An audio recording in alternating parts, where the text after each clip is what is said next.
Welcome to doctor शाइंदास commerce classes. इस video में हम जानेंगे हेनरी फ्योल के 14 प्रिंसिपल्स में से उनका third principal that is discipline. इससे पहले हम दो प्रिंसिपल्स ऑलरेडी पढ़ चुके हैं।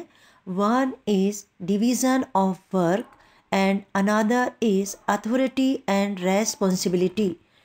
Discipline is one of the most important 14 principles of management by Fuel.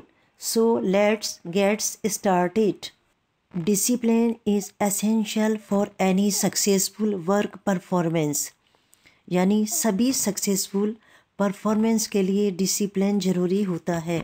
Discipline refers to general rules regulations for systematic working in an organisation.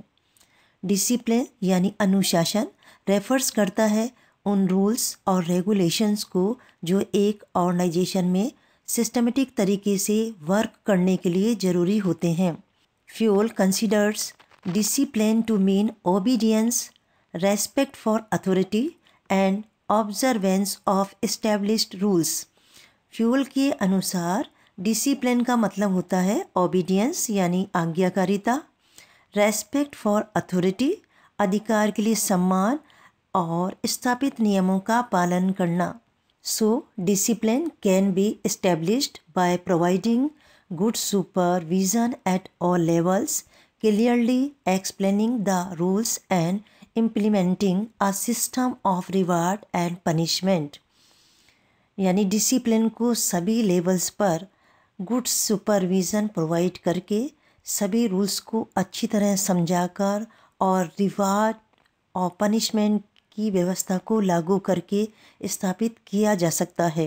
A manager can present a good example to his subordinates by disciplining himself. यानी एक manager discipline के लिए खुद को अनुशासित करके अपने subordinates यानी अधीनस्थों के लिए एक अच्छा एग्जाम्पल प्रस्तुत कर सकता है। That is why Fuel wrote that discipline requires good superiors at all levels.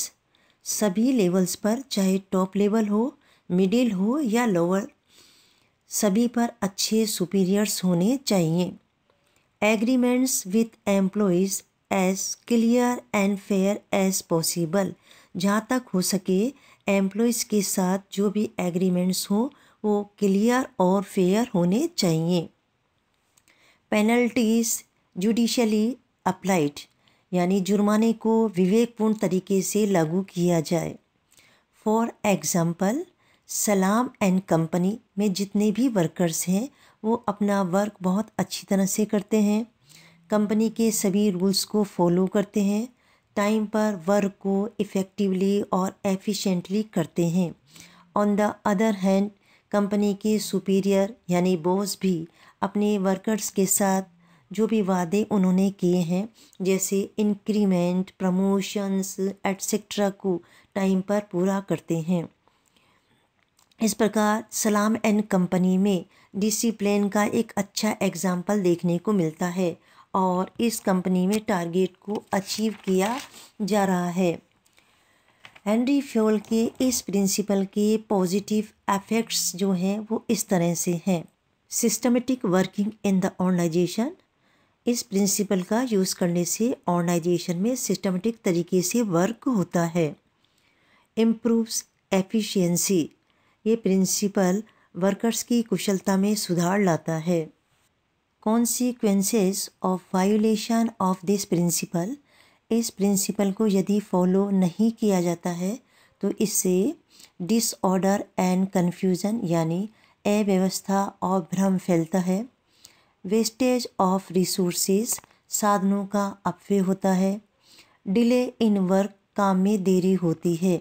So finally we conclude discipline is necessary for smooth functioning of the organization. It is the bridge between goals and accomplishment. I hope you like my video. Still you have any queries or suggestion, do message me in comment box. Thanks for watching my video and please do subscribe my channel.